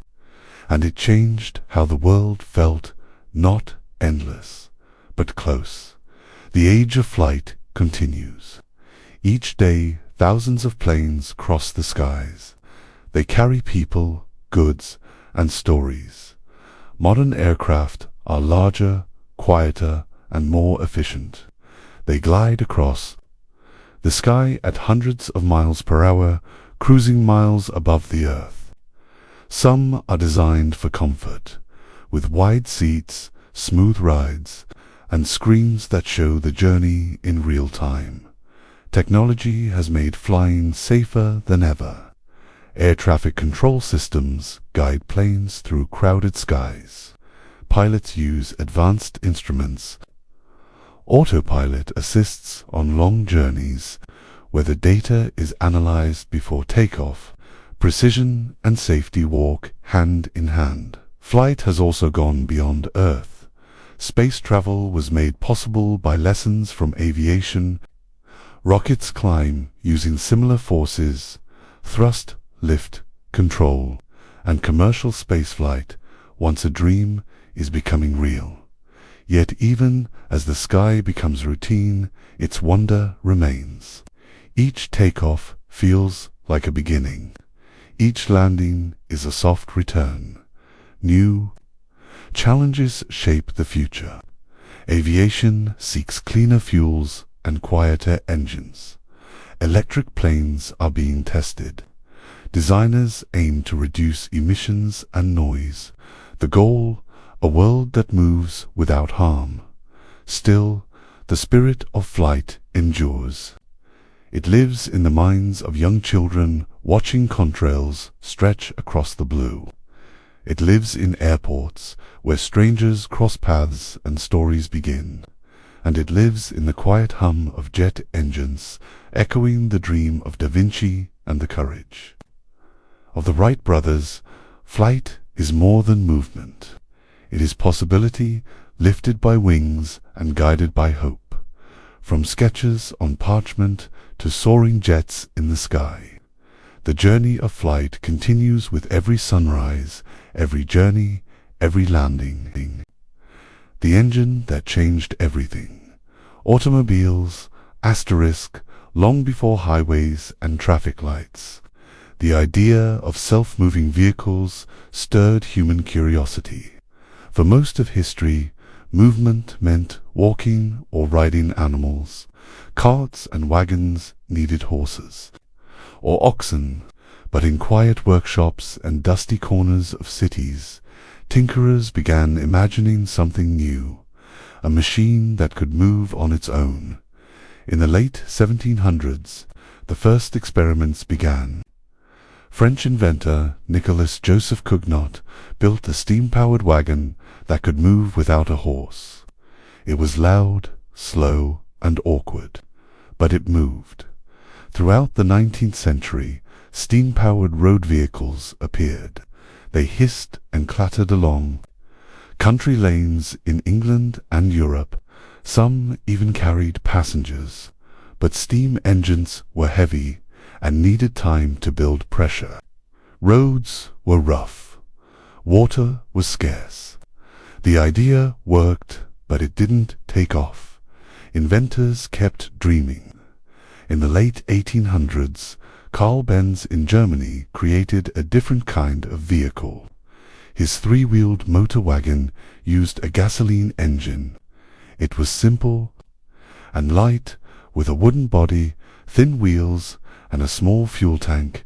In 1888, Bertha Benz-Carl's wife took the motor wagon on a long drive without telling him. She traveled over 60 miles, stopping for fuel at a pharmacy. She fixed the car herself.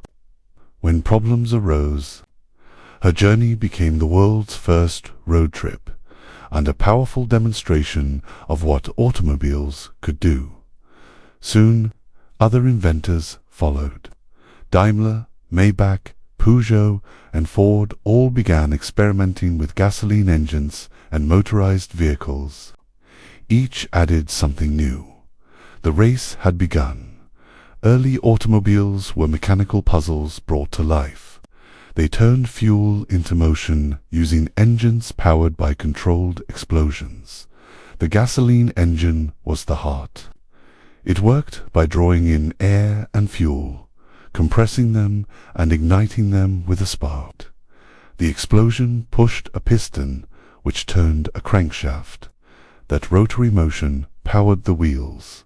This process, called the internal combustion cycle, repeated many times per second.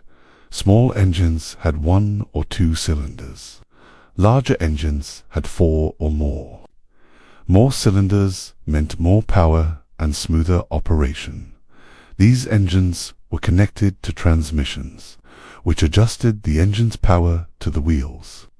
Drivers changed gears manually with a lever. A clutch helped control the connection. Brakes, usually simple drum types, slowed the car with friction. Steering was done with a tiller or wheel. Early cars didn't have dashboards or safety features. Lighting was done with oil lamps or candles. Starting the engine often meant turning a crank. By hand risky and difficult, wheels were wooden or metal, often with thin rubber tires. Suspension was simple leaf springs or basic shocks to smooth the bumps. Despite the rough ride, the experience was magical. With each rumble and rattle, the automobile brought independence. It didn't rely on rails or animals. It went where the driver wanted, when they wanted. Over time, electric starters replaced hand cranks. Electric lights replaced oil lamps. Enclosed cabins kept out wind and rain. Roads improved and engines grew stronger. The automobile matured, and so did the dream. The arrival of the car reshaped daily routines. At first, they were toys for the rich. But with time and Henry Ford's assembly line, they became tools for everyone. Ford's Model T, introduced in 1908, was affordable and durable. It came in one color black and rolled off the line every few minutes. The assembly line reduced costs, and more people could now afford a car.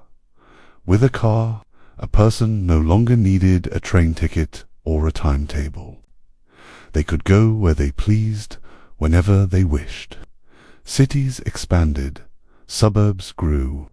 People moved farther from their workplaces and commuted in daily. New jobs were created. Mechanics, gas station attendants, car salesmen, and road builders became common. Towns once isolated by dirt paths saw more visitors and trade. Leisure changed too. Families took road trips. National parks welcomed more guests. Diners and motels sprang up beside highways. Drive-in theaters offered movies under the stars. The world became more mobile. Goods traveled faster.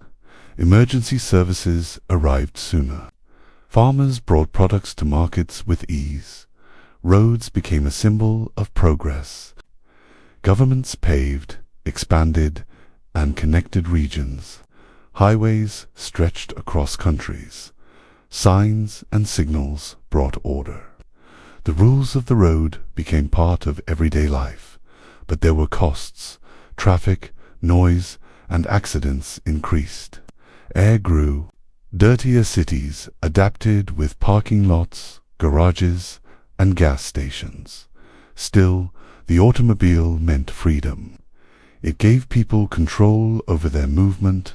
It changed where they lived, how they worked, and what they dreamed. Today, automobiles are everywhere. They come in countless shapes and sizes: small cars, large trucks, sleek sports models, and electric vehicles that make no sound at all. They carry people to work, school, and vacations. They deliver packages and groceries. They help emergency workers save lives. They are essential tools in modern life. Technology has transformed the car. Engines are cleaner and more efficient. Computers manage performance, safety, and comfort. Navigation systems use satellites to guide drivers. Cameras help park. Sensors help avoid crashes. Electric cars are becoming more common, powered by batteries.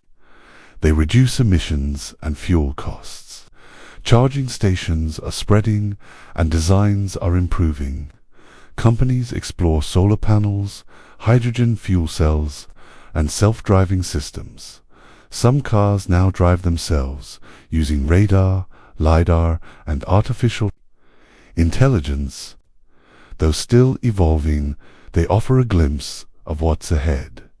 Fewer accidents, smoother traffic, and new ways of thinking about travel. Yet the heart remains the same. The automobile still represents movement, freedom, and connection. For many, a car is more than a machine. It's a memory. A first drive with a parent, a road trip with friends, a quiet moment at night, engine off, watching stars from the hood, and the road continues. With every turn of the wheel, the automobile takes us forward toward places new, and sometimes toward pieces of ourselves, from steam to gasoline, from pistons to electrons. The car's journey is still unfolding, and just like that first curious engine, it carries our dreams with it. Frozen moments, the camera's quiet power. Asterisk, long before we could freeze moments with the press of a button. People dreamed of holding on to time, to pause a scene, to preserve a face, to bottle up a memory and carry it through the years. This desire to capture what the eye could see lived in artists and thinkers alike. The earliest version of a camera was not a machine at all, but a phenomenon observed as early as 500 BCE. Scholars noticed that light, passing through a small hole into a dark space, projected an image of the outside world onto a surface inside. They called this phenomenon the camera obscura. For dark chamber, artists used it to trace outlines and understand perspective, but it could not preserve the image. That changed in the early 1800s when inventors in France began experimenting with ways to fix images onto surfaces. Joseph created one of the first known photographs by coating a metal plate with a light-sensitive material and exposing it for hours. His work was slow but groundbreaking. Louis Daguerre refined the process. In 1839, he introduced the daguerreotype. These images, shimmering, silver-toned portraits, were clearer and faster to produce. They captured faces in a way never seen before. The world was stunned. No longer did you need a painter to preserve your likeness. The camera could do it in minutes. As the 19th century progressed, more pioneers joined the field. Henry Fox Talbot in England developed a negative-positive process allowing multiple prints from one image. Photographic studios opened in cities. Portraits became popular. A quiet revolution had begun. Invention, chemistry, and curiosity had turned fleeting light into lasting form. The camera works through a simple idea: controlling light. Light enters a box through a small hole or lens. It strikes a surface, generally metal or glass treated with chemicals that react to light. Early cameras were large and heavy. They needed long exposures. Subjects had to sit still for minutes, often held in place by metal braces. But even with this discomfort, the results were magical. Lenses focused the light. Apertures controlled how much light entered. Shutters determined how long it struck the surface. Together, these parts formed the eye of the camera. As technology advanced, plates gave way to film. Film was flexible and portable. It was coated in light-sensitive chemicals. When exposed and developed, it revealed a negative image dark, where the scene was bright, and vice versa. This negative could be printed on photographic paper to make a positive image. Cameras evolved. Box cameras became handheld. In 1888, George Eastman introduced the Kodak camera with the slogan, "You press the button, we do the rest." Inside was a roll of film, preloaded and ready to use. It changed everything. Photography was no longer just for professionals. Later innovations brought faster film, color photography, and automatic exposure. The 20th century saw cameras shrink, simplify, and spread. Folding cameras, rangefinders, and single-lens reflex cameras appeared. Then came the digital age. Instead of film, digital cameras use sensors, tiny grids that convert light into data. Images are stored as files, not prints. No chemicals, no dark rooms, just pixels and light. From boxes of metal to chips of silicon, the camera remains an elegant tool. Light, guided and caught. Photography brought people closer to themselves and the world around them. In homes, portraits became precious. Families sat for formal photographs, milestones captured in stiff poses and serious expressions. Over time, these images softened. Candid moments, laughter, and play entered the frame. Photographs told stories. They filled albums and covered walls. They froze birthdays, weddings, and quiet afternoons. For those far from home, a photo meant connection, a face to miss, a memory to hold. Photojournalism emerged. Cameras followed events, war, and politics. Images from battlefields, protests, and coronations appeared in newspapers. Photographers became witnesses. Their work spoke without words. Art found new expression. Photographers used light and shadow like painters once used brushes. Landscapes, still life, and portraits became more than documentation. They became feeling. Cameras also captured the overlooked: poverty, injustice, resilience. Photos made invisible lives visible. They called for change. Advertising embraced images. Products were shown, not just described. A shiny car, a smiling face, a perfect meal. Photography sold dreams. Science advanced too. Cameras documented stars. cells, and everything in between. They timed motion, mapped the moon, and watched nature unfold frame by frame. Education used photographs to teach. Museums collected images. Schools displayed class photos. Yearbooks became time capsules. The camera changed how we remembered. It gave everyone the power to freeze time, even briefly. Today, almost everyone carries a camera in their phone, in their pocket, in their hand. Cameras are smaller, smarter, and faster. They focus in a blink. They adjust for light and motion. They store thousands of images in tiny chips. People take more photos now than ever before. Sunsets, meals, pets, and faces fill digital galleries. Life is documented in real time. Social media turned photos into conversation. Sharing a picture became a way to connect, express, and remember. A single snapshot could travel the world. Photography also became more personal. Filters adjusted colors, apps edited details. Anyone could be an artist, though the role of photos changed too. They inform, inspire, entertain, and persuade. They challenge lies and preserve truths. They are used in courts, classrooms, and campaigns. Yet with so many images, some moments get lost. Others become more precious. A printed photo in a frame, an old album worn with time. The camera's quiet power remains. It watches, captures, and remembers.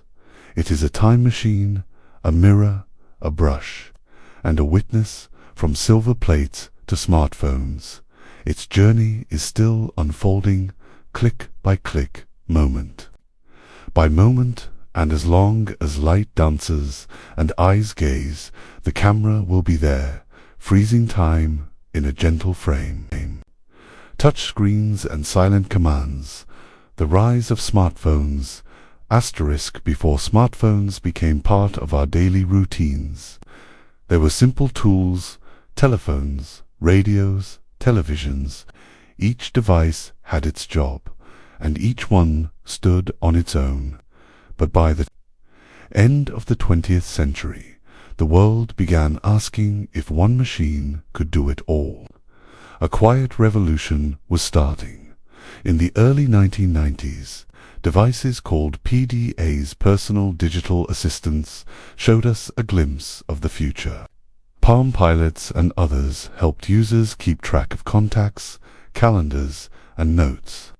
They weren't phones, but they hinted at the idea of carrying your digital world with you. Then came the BlackBerry. Suddenly, email could follow you.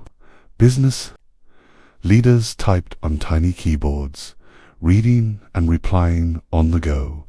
The BlackBerry was a tool for communication, productivity, and mobility. It was practical, it was powerful, but it was still only the beginning. In 2007, Apple released the first iPhone. It changed everything.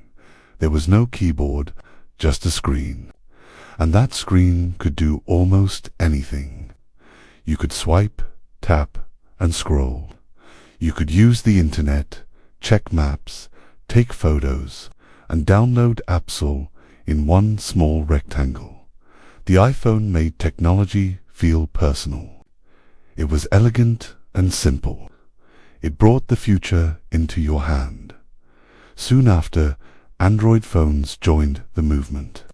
Competition led to more features, better designs, and faster progress. And with that, the smartphone era began not with a bang, but with a tap. Smartphones might seem like magic, but inside they are full of small parts working together. Each part has a role. Each part makes the experience smooth, fast, and silent. The main part is the processor. It's like a brain. It handles everything from opening apps to playing videos. It's tiny, but it's powerful. Next to the processor is the memory. It stores apps, photos, songs, and everything else you want to keep close. The screen is more than just glass. It responds to touch. That's because of something called capacitive technology. When your finger touches the screen, it changes the electrical charge. The phone knows exactly where your finger is, and it reacts right away. Cameras are also important. Inside, there are lenses and sensors. Light enters the lens and hits the sensor. The sensor turns that light into a digital image. Software helps improve the image, making photos look brighter, clearer, and more colorful. Batteries are another key part. They hold enough energy to power all of this for hours, and when they run low, they recharge quickly. Smartphones also need to communicate. Wi-Fi connects to the internet. Bluetooth connects to other devices. GPS uses satellites to find your location. Cellular networks let you call and text. All of this happens quietly in the background. Put it all together and it feels like magic, but it's really just small parts working in harmony. When smartphones arrived, they didn't just change technology. They changed our routines, our relationships, and our habits. Life became faster, more connected, and more digital. Each morning, people wake to alarms set on their phones. They check messages, news, and weather before even getting out of bed. Smartphones became the first thing we reach for in the morning and the last thing we put down at night. We use maps to get to new places. No more paper maps or asking for directions. Just type, tap, and follow. We take pictures of meals, sunsets, pets, and friends, and we share them instantly. Moments that once stayed private now travel across the world. Families stay connected through video calls. Long-distance friendships feel close. Birthdays are remembered with reminders. Group chats become daily conversations. Smartphones make connection easy. They also help with daily tasks. We use calculators, alarms, calendars, and notes. We listen to music, podcasts, and audiobooks. We read articles, watch videos, and play games. And when something important happens, emergency, a protest, a celebration, it spreads fast. Videos are recorded, shared, and seen by millions. Everyone becomes a storyteller. But smartphones also brought challenges. People spend more time looking at screens. Attention spans shortened. Social media became both a tool and a trap. The line between work and rest blurred. Still, it's hard to imagine life without them. They sit beside us through everything, helping, guiding, reminding, and sometimes distracting. Quiet, glowing companions. Today, smartphones are everywhere. More than 5 billion people use them. Each phone is unique in brand, color, and style, but the idea is the same. One device that does almost everything. We use apps for almost everything: shopping, learning, exercising, banking. Each task is only a tap away. We control lights, thermostats, and doorbells.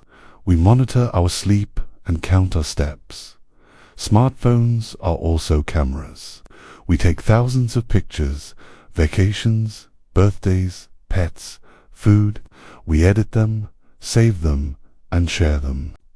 We create digital scrapbooks of our lives, and we carry the internet in our pockets. Every question has an answer. Every topic has a video. Every interest has a group. The world is open 24/7. Children grow up with screens. They learn to swipe before they can write. School assignments are done online. Friendships are made through messages and shared memes. Work changed, too. Emails are checked during dinner. Meetings happen over video. Jobs are applied for through apps. Work is always within reach. But with all this access, we face new questions. Are we too connected? Do we forget to look up?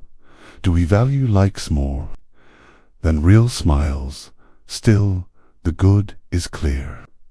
Smartphones save lives in emergencies. They spread knowledge, they connect voices, they bring joy, comfort, and convenience.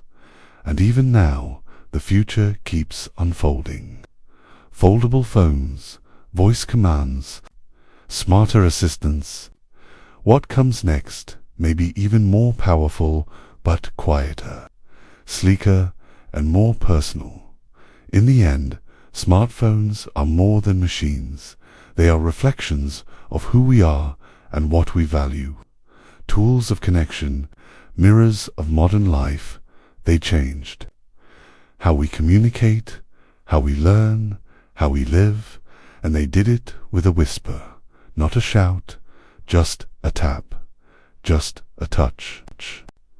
Echoes of thought, artificial intelligence, asterisk. In the beginning, the idea of machines that could think seemed like fiction. It lived in stories, on pages, and in imaginations. Long before the modern world, people wondered if lifeless objects could be given thought, awareness, or even a kind of soul. From ancient Greek myths of mechanical statues to tales of golems and automata, the idea was always there, waiting. Fast forward to the 20th century, and the question began to take shape in real science.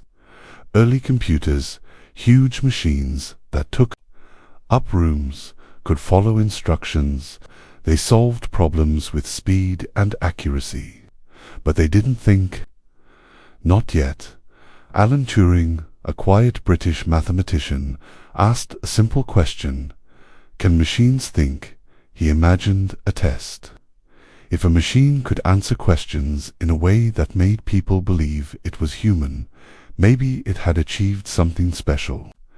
This became known as the Turing test, and it opened the door to something more. Through the 1950s and 60s, the field of artificial intelligence began. Scientists built programs that could play chess, solve math, or recognize patterns. But progress was slow. Computers were still simple. Power was limited. Hopes were high, but results came gently, step by step. Still, curiosity never faded. Could machines learn like children? Could they write, speak, or see? Could they understand language or create music? These questions didn't go away. They only grew stronger. Artificial intelligence, or AI, doesn't have a single face. It's not one machine or one idea. It's a family of techniques built to mimic thought, pattern recognition, and learning. And it all starts with data. At its heart. AI uses algorithms. These are sets of instructions written in code. They tell machines what to do, how to learn, and what patterns to look for. In the early days, these rules were handwritten, but now machines can find rules on their own. This process is called training. A machine is given many examples, millions, sometimes billions. It looks for common features. It starts to guess. It makes mistakes. Then it adjusts. Over time, it learns. Imagine showing a machine thousands of photos of cats and dogs. At first, it guesses randomly, but slowly it starts to notice ears, whiskers, fur patterns. Eventually, it gets better. Not because it was told what a cat looks like, but because it figured it out. Neural networks play a big role. Inspired by the human brain, these networks have layers of artificial neurons. Each one connects to many others. Information passes through the layers, and each step refines the result. This creates something powerful, a model that can predict, classify, or create. Natural language processing lets machines read and write. Image recognition helps them see. Voice assistants let them listen and respond. Recommendation engines suggest movies, songs, or articles. Behind all of it is pattern seeking, layered learning, and quiet adjustment. It's not magic. It's design, but it feels alive. AI didn't arrive all at once. It came quietly through apps, tools, and services. One day, people realized they were surrounded by machines that were always learning. In homes, AI powers smart assistants. Ask a question, and a calm voice replies. Lights turn off with a word. Music plays from a sentence. Thermostats learn your routine. Fridges remind you to buy milk. These small comforts became part of life. On phones, AI filters photos, sorts emails, predicts text. Maps suggest faster routes.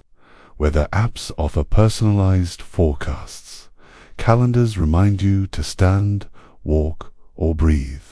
Social media suggests friends, memories, and moments. Streaming platforms learn your taste. They know what you like to watch, listen to, and read. They gently guide your attention, offering what's familiar and sometimes what's new. Online shopping is shaped by AI. From product suggestions to pricing, it watches and adapts. AI helps spot fraud in written tone. It powers chatbots that answer questions day or night.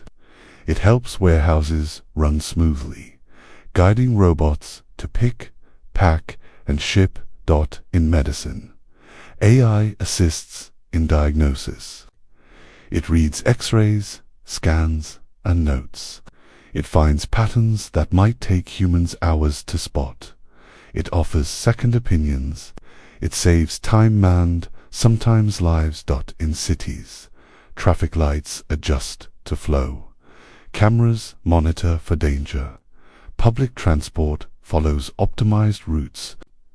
Noise, light, and energy are tracked and adjusted. Even in art, AI plays a role. It paints, writes poems, composes music, sometimes beautiful, sometimes strange, always a reflection of the data it has seen. And yet, all of this happens quietly. The AI doesn't shout. It whispers, it watches, it learns, and it blends into the rhythm of life. We stand in a moment shaped by choices ours and those made by the machines we build. AI is no longer just a tool. It's a partner in thought, a mirror of our behavior. Its legacy is complex. On one side, it brings speed, ease, and possibility. On the other, it raises questions about privacy, fairness, and trust. We teach machines using our data, but what if our data is flawed? What if it carries old bias, old mistakes? The AI learns from us, and sometimes it learns the wrong things. There are worries about jobs. Machines can do tasks once done by people. They sort, label, write, and even speak. This creates new roles, but also takes others away. The balance is not simple. There are questions about control. Who decides what an AI can do? Who owns the output? who watches the watchers, and there is awe at what has been built, at what will come next. Machines that write code, machines that design other machines, systems that dream, predict, and adapt. AI is not one thing. It's many things. It is spreadsheets that sort faster. It is phones that recognize faces. It is cars that drive themselves. It is machines that finish your sentences. And as we move forward, the legacy grows. We now live in a world where thoughts are echoed in silicon, where curiosity becomes code, where dreams take shape as algorithms. The legacy of AI will be measured not just by what it builds, but by how we choose to use it. By how human we remain, by how gently we teach our machines to think.